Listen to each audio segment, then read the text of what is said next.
Democratic Republic of Congo, to invite him to address the General Assembly.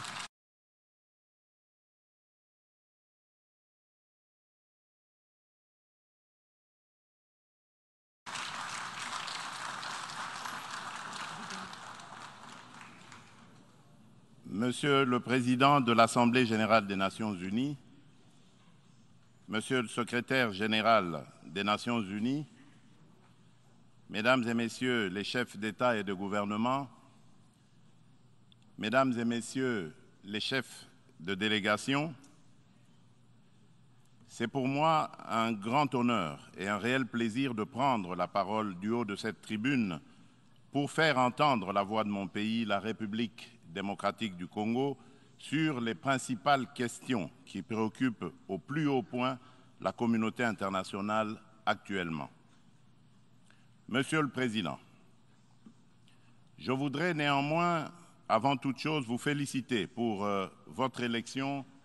à la présidence de la 77e session ordinaire de l'Assemblée générale des Nations unies. Je suis convaincu que vous donnerez le meilleur de vous-même pour la réussite de cette session et vous garantis tout le soutien de mon pays. Monsieur le Président, les défis majeurs auxquels l'humanité fait face actuellement sont les suivants. La sécurité et la paix pour tous, la maîtrise des changements climatiques, la relance de l'économie mondiale après la Covid-19, la lutte contre la pauvreté et la promotion du bien-être collectif. Ces principaux défis sont complexes et intimement enchevêtrés. Conscient de cette réalité, je salue le choix judicieux et la pertinence du thème central de ces assises, à savoir un tournant décisif des solutions transformatrices face à des défis intriqués. À l'évidence, le relèvement de ces défis exige plus de contenu. Le maintien de la paix et la sécurité internationale constituent le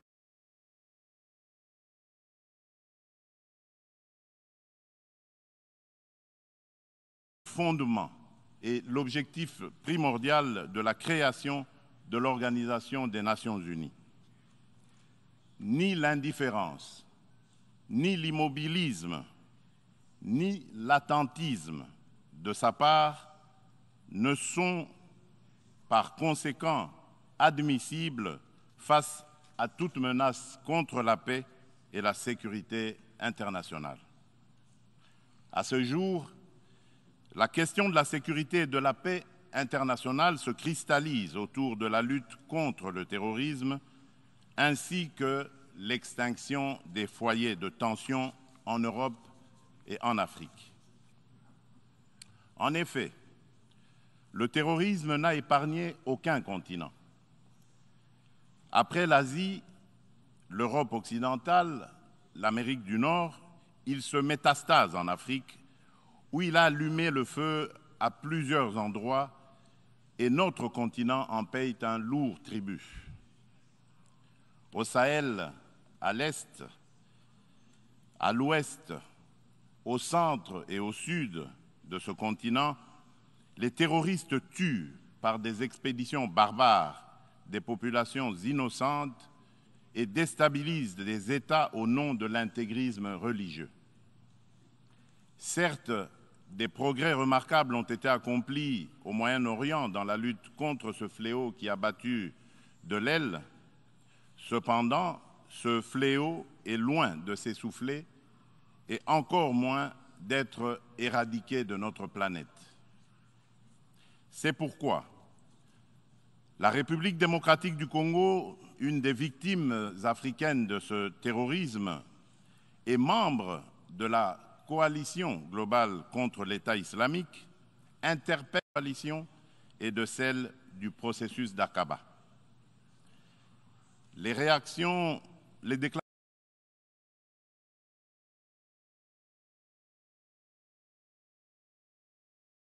d'intention et les proclamations de foi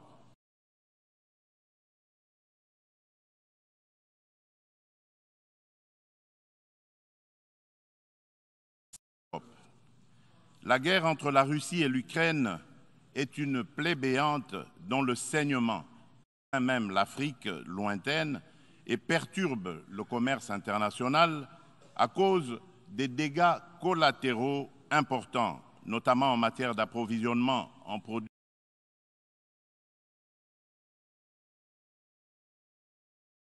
céréaliers et énergétiques d'origine ukrainienne et russe, nécessaires à l'alimentation des populations ainsi qu'au fonctionnement des économies des pays importateurs. Il est impératif que les Nations unies interviennent avec diligence et plus de fermeté pour éteindre ce brasier, et ce, dans le respect absolu des règles du droit international. La République démocratique du Congo souscrit à la position de l'Union africaine et appelle toutes les parties au conflit à suivre la voie du dialogue et du droit préconisée par l'Afrique, qui a par ailleurs l'expérience de gestion des crises sécuritaires provoquées par des groupes armés dans certains de ses États. À ce sujet, les Nations unies savent que mon pays, la République démocratique du Congo, est victime d'une crise sécuritaire aiguë qui dure depuis plus de 20 ans à l'est de son territoire national. Tout observateur honnête et de bonne foi reconnaît que cette crise est causée principalement par les convoitises que suscitent ces fabuleuses richesses naturelles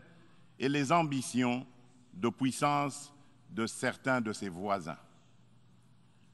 Le peuple congolais reconnaît l'implication des nations et des partenaires extérieurs bilatéraux de la République démocratique du Congo pour juguler cette crise récurrente.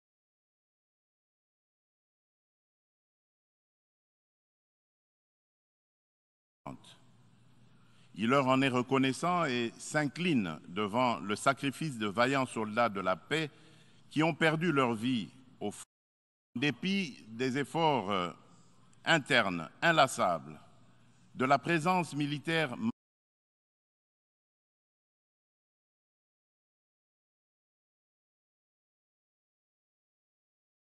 massive de l'ONU au Congo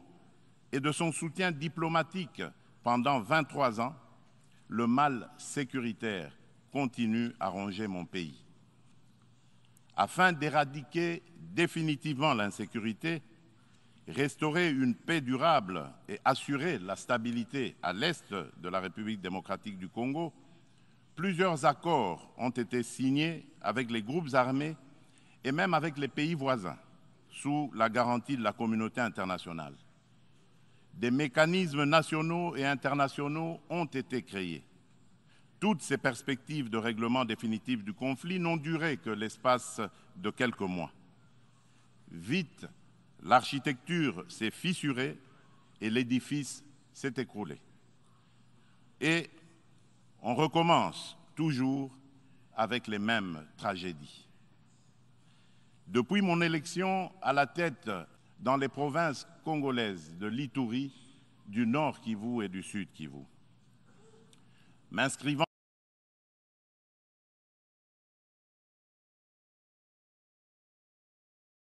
dans une philosophie de réconciliation avec nos voisins, je n'ai ménagé aucun effort pour rassurer les chefs d'État des pays limitrophes et restaurer la confiance entre nous, notamment par la concertation permanente sur des questions d'intérêt commun, la conclusion d'accords de coopération sécuritaire et de partenariat économique et la réalisation de projets de développement pour nos populations respectives. En dépit de ma bonne volonté, remercié par l'agression et le soutien des groupes armés terroristes qui ravagent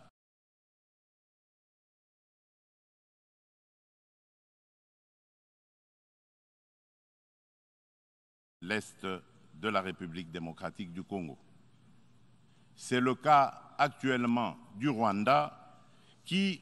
au mépris du droit international, de la charte de l'ONU et de l'acte constitutif de l'Union africaine, a une fois de plus non seulement agressé en mars dernier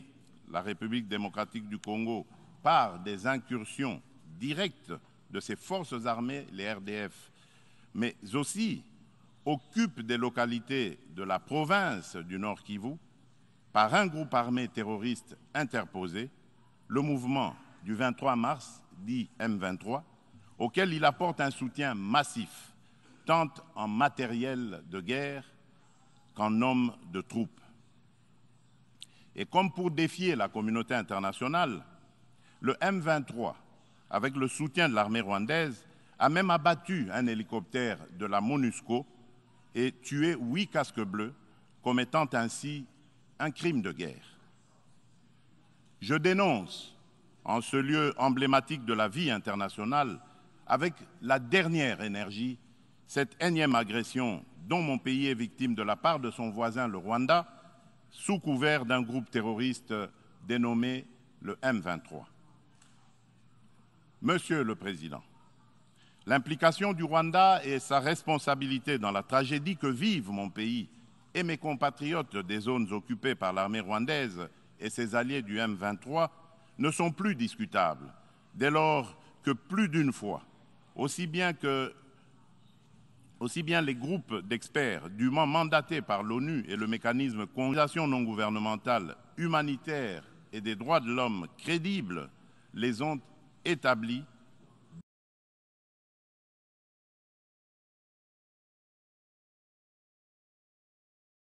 dans des rapports documentés et objectifs à la limite du scientifique.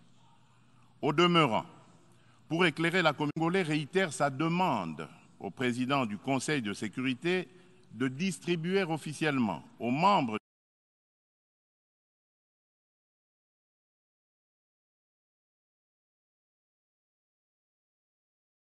du Conseil le dernier rapport des experts de l'ONU sur la situation sécuritaire à l'est de la République démocratique du Congo et de le faire examiner avec diligence par lui afin d'en tirer toutes les conséquences qui s'imposent sur le plan du droit,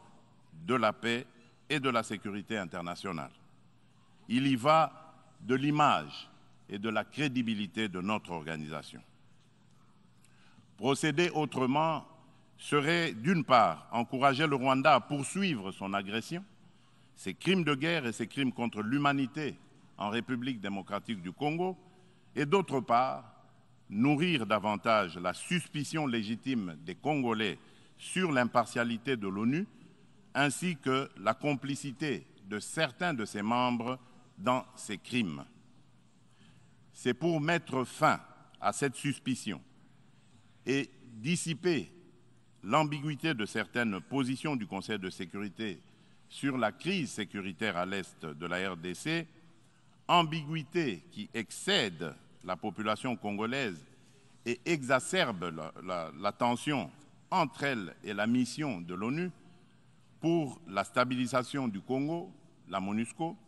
que le gouvernement de mon pays a demandé la réévaluation du plan de retrait progressif et responsable de cette mission.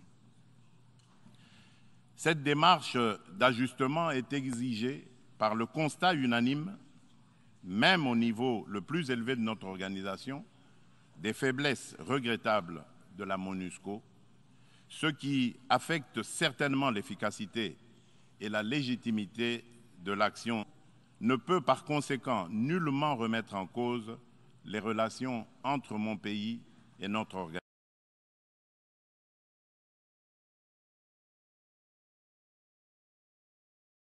organisation. Quoi qu'il en soit, je réaffirme haut et fort à cette tribune de la plus haute exigence de défendre toujours, jusqu'au sacrifice suprême, l'intégrité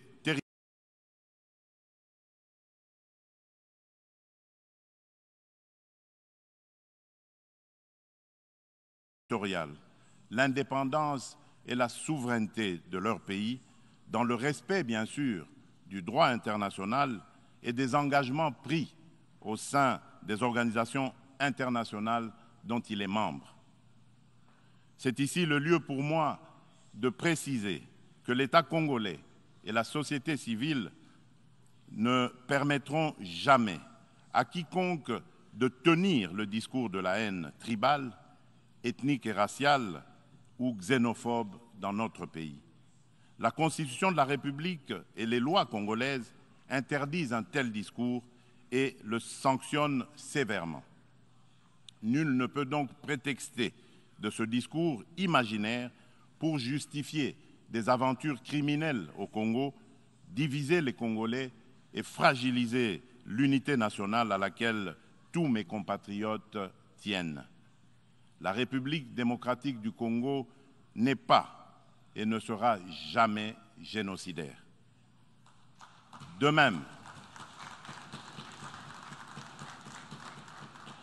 même, je soutiens que la prétendue collaboration que certains officiels congolais entretiendraient avec les opposants rwandais des forces démocratiques pour la libération du Rwanda, les FDLR, dont se servent les dirigeants rwandais pour justifier les agressions répétées de la RDC, est un alibi qui n'est corroboré par aucun fait à néant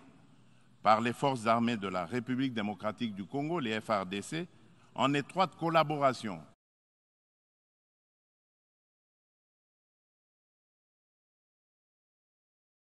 avec l'armée rwandaise dans le cadre des opérations conjointes menées il y a quelques années. La République démocratique du Congo a en outre rapatrié plusieurs éléments des FDLR et leurs familles. Dès lors, les Congolais se demandent de quel FDLR parle-t-on? Quel est le mètre carré du territoire rwandais occupé par ces fantomatiques FDLR? À quel lieu précis du sol rwandais a-t-on jamais vu un jour un soldat congolais?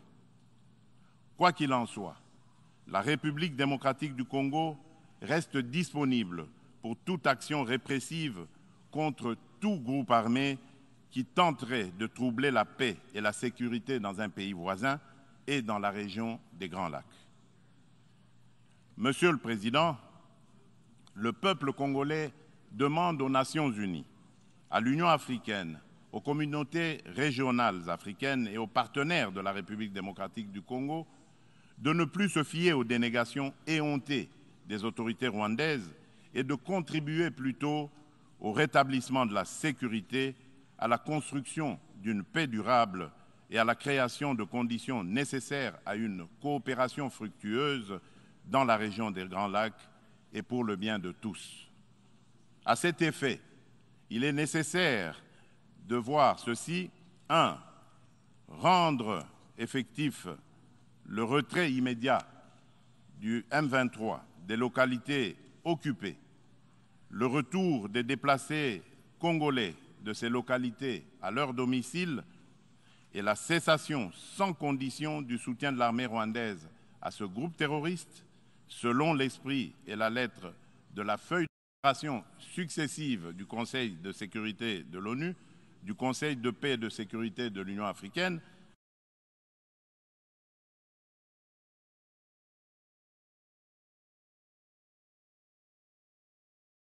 de la Communauté d'Afrique de l'Est, la CAE,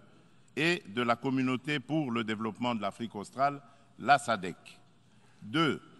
Multiplier les pressions sur le Rwanda et le M23, dont les dirigeants sont du reste sous sanction de l'ONU, et montrer plus de fermeté à leur égard pour qu'ils respectent les positions prises par les organisations internationales précitées. 3. Appuyer la poursuite du processus de paix de Nairobi, les discussions de Luanda entre la République démocratique du Congo et le Rwanda et le déploiement de la force régionale de l'Afrique de l'Est, dont le statut et les règles d'engagement viennent d'être signés le 8 septembre dernier à Kinshasa, successivement par le gouvernement congolais et le secrétariat général de la CAE, d'une part, et d'autre part, par les FARDC et le commandement de cette force régionale. 4. Encourager le président honoraire du Kenya, le président Uhuru Kenyatta, et le président de l'Angola, de la République d'Angola, João Lourenço, médiateur de la CAE et de l'Union africaine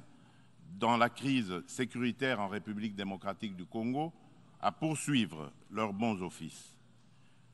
5. Lever tout obstacle à la restructuration par la République démocratique du Congo de ses forces armées et de défense, à la montée en puissance de celles-ci pour mieux remplir ses missions régaliennes,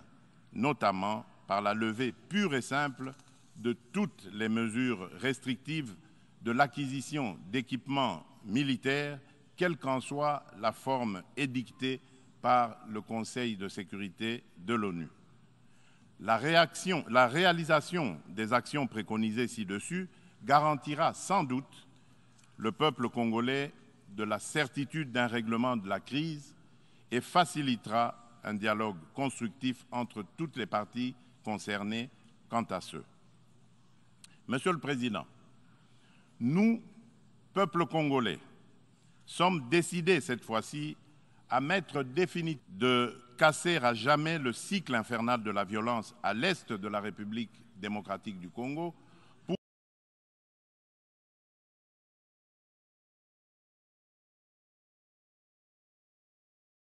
pour stabiliser la région des Grands Lacs afin de tirer le plus grand bénéfice de ses potentialités économiques ainsi que de sa riche. Ces changements posent deux problèmes fondamentaux, à savoir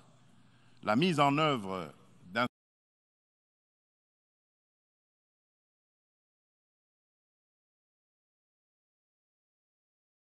instrument juridique et financier issu de négociations internationales, en particulier dans le cadre des différentes conférences des parties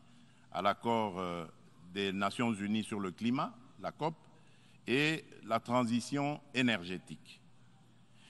Il est temps, d'une part, de mettre fin à l'exécution sélective des engagements souscrits par les pollueurs et d'autre part, de compenser au nom de la justice climatique les efforts fournis par les pays moins pollueurs, dont ceux de l'Afrique, pour préserver l'environnement dans l'intérêt de toute notre planète. Quant à la transition énergétique,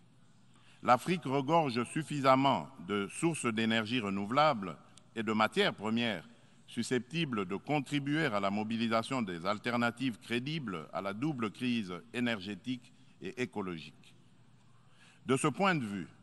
il est important de relever que la République démocratique du Congo compte parmi les principaux producteurs de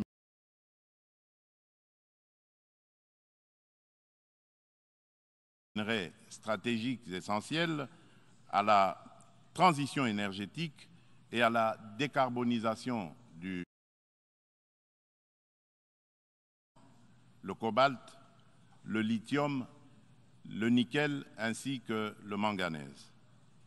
Mon pays s'est fixé comme objectif de produire proprement les 10 minerais à cette fin. C'est dans cette perspective que la République de Zambie et la République démocratique du Congo ont signé le 29 avril de cette année un accord relatif à la mise en place d'une chaîne de valeur dans le secteur de batteries électriques et des énergies propres. Il va sans dire, au vu de l'importance des investissements que requiert la réalisation d'un tel projet, que l'implication des partenaires est particulièrement indispensable, notamment en termes d'apport en capitaux et en technologies adaptées. En outre, afin de soutenir le programme de transformation verte des économies sur le continent africain et de rencontrer la demande d'énergie croissante dans le monde, l'hydroélectricité, le solaire, la géothermie et l'exploitation de ces gisements gaziers. De ce fait, la République démocratique du Congo se présente comme un atout à la réalisation de l'agenda 2063 de l'Union africaine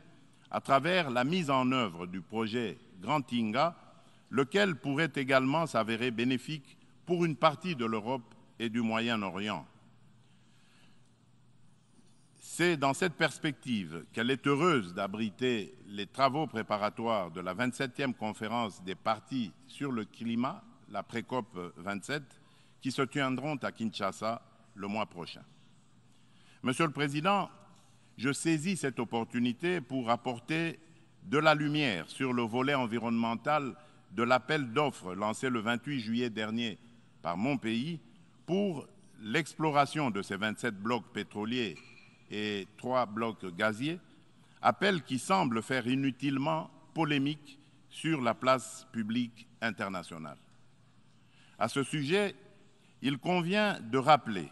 qu'aucun instrument juridique international pertinent ratifié par la République démocratique du Congo ne lui interdit d'exploiter ses ressources naturelles pour cause de protection de l'environnement ou par crainte de l'aggravation du réchauffement de la planète. Ensuite, l'accord de Paris de 2015 reconnaît aux pays en voie de développement le droit d'émettre le CO2 pour le développement, mais en prenant des précautions. Ainsi, le gouvernement de la République démocratique du Congo s'est fixé comme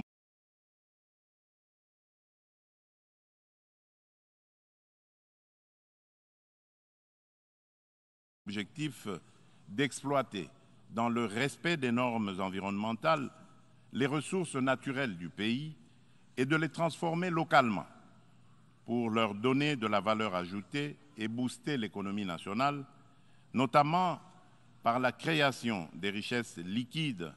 et des emplois afin d'adopter et prises pour éviter des impacts négatifs sur l'environnement.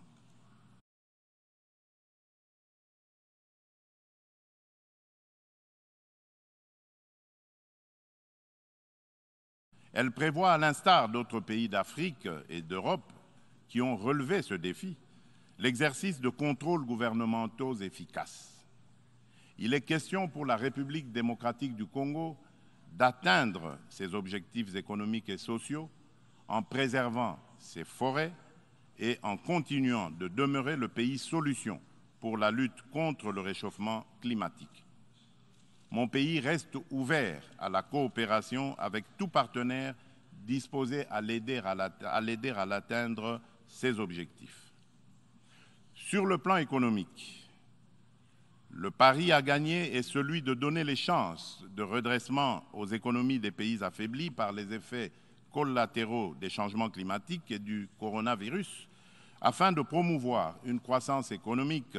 mondiale équilibrée et de stopper l'aggravation de la pauvreté dans les pays en développement. Nous ne pouvons pas relever ce défi sans des efforts internes de bonne gouvernance au niveau national, ni investissement productif des richesses, ni transfert réel des ressources financières suffisantes à ceux qui en ont besoin. C'est pourquoi la République démocratique du Congo plaide pour la concrétisation de la proposition de cession par les pays riches d'un pourcentage de leurs droits de tirage. Conférence de Paris sur la relance des économies post-Covid-19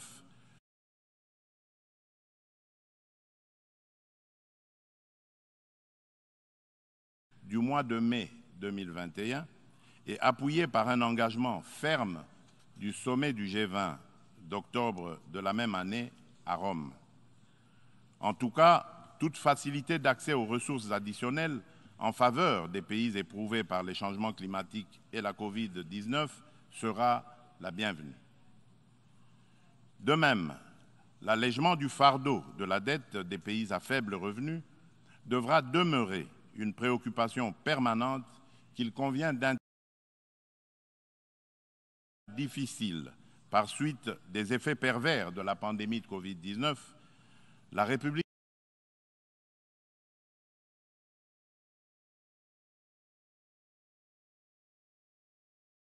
démocratique du Congo a enregistré des progrès remarquables en termes de croissance économique. Le rythme de création de richesses s'est accéléré en 2021 grâce particulièrement au dynamisme du secteur minier,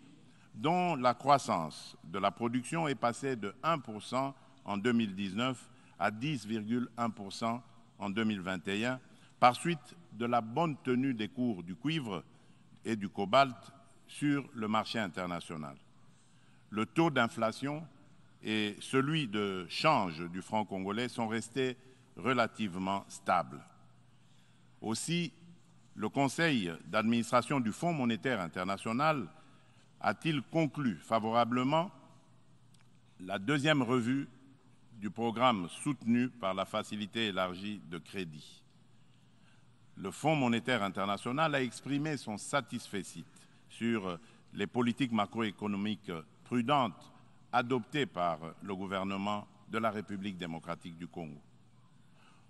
Nous poursuivrons inlassablement ces politiques et l'effort d'amélioration du climat des affaires en cours pour promouvoir les investissements privés et les activités économiques en général. Monsieur le Président, la solidarité et la justice dans les relations entre les nations ont toujours été des facteurs de paix et de sécurité mutuelle, car elles rapprochent les hommes et créent des liens d'interdépendance entre eux. À cet effet, la lutte contre la pauvreté et la promotion du bien-être collectif sont des digues. La République démocratique du Congo se félicite de l'action collective menée par la communauté internationale contre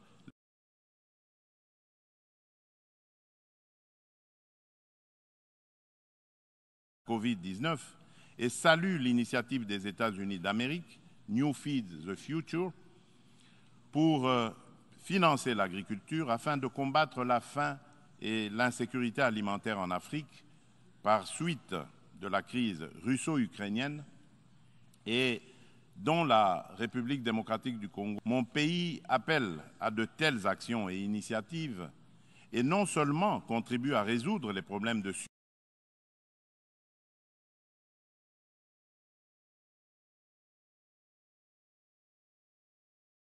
survie au quotidien et à créer des emplois accessibles au plus grand nombre, mais aussi distribue des revenus et du pouvoir d'achat à la base. En revanche, au nom de la solidarité et de la justice internationale, nous nous posons des questions sur le maintien des sanctions contre le peuple du Zimbabwe, des sanctions qui, de plus, datent de l'époque du défunt président Robert Mugabe. Pourquoi notre organisation est-elle si silencieuse et si indifférente à cette injustice, à la limite du crime, contre un peuple innocent? En ma qualité de président en exercice de la Communauté pour le développement de l'Afrique australe, la SADC, je lance un appel pressant aux Nations unies de mettre tout en œuvre pour obtenir la levée immédiate des sanctions contre la République du Zimbabwe et son peuple.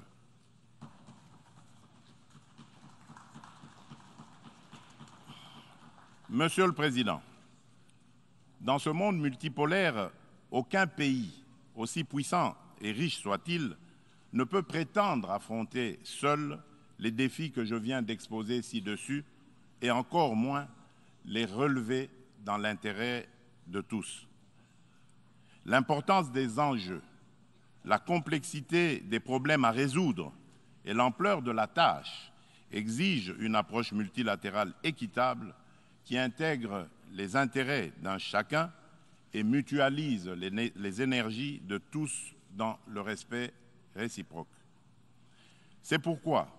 la République, l'égalité de traitement et de toutes les parties prenantes,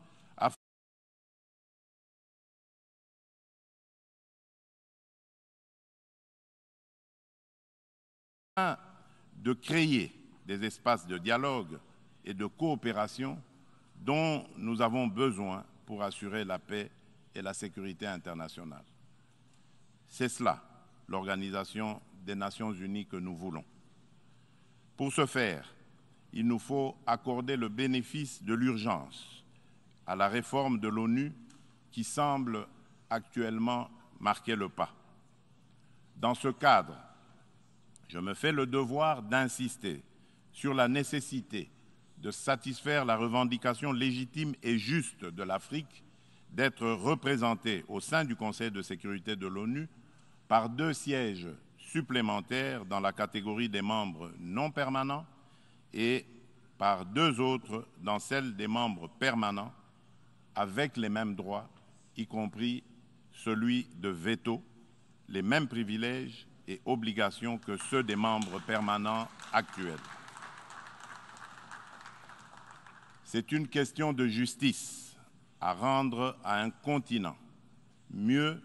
à un pan entier de l'humanité dont le rôle ne cesse de s'accroître chaque jour davantage dans la conduite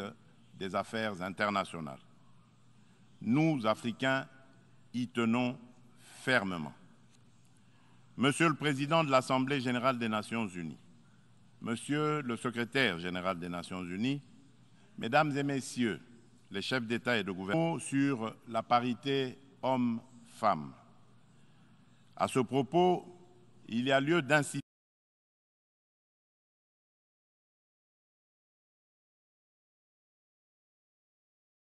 sur la nécessité de poursuivre les efforts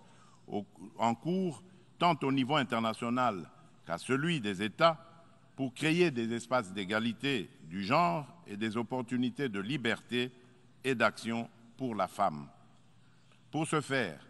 l'implication des hommes dans les politiques de promotion du genre s'avère nécessaire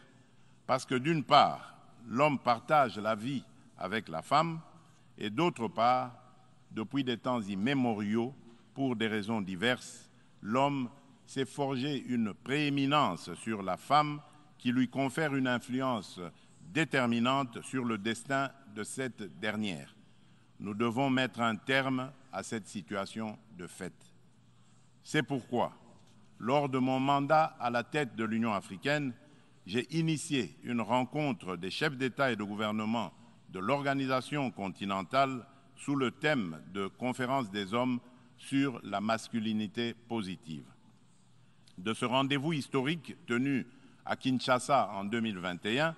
il est sorti une déclaration de l'Union africaine contenant l'engagement des hommes, notamment celui des chefs d'État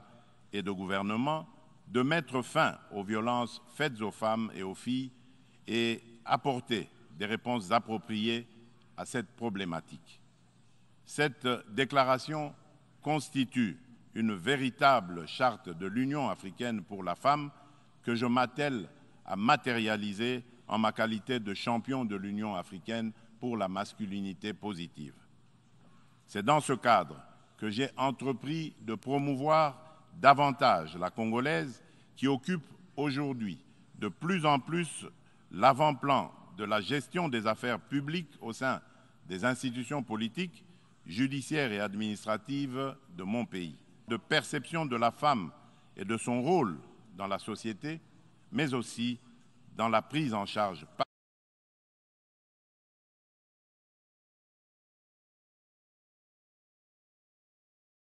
la femme elle-même de son destin. En effet,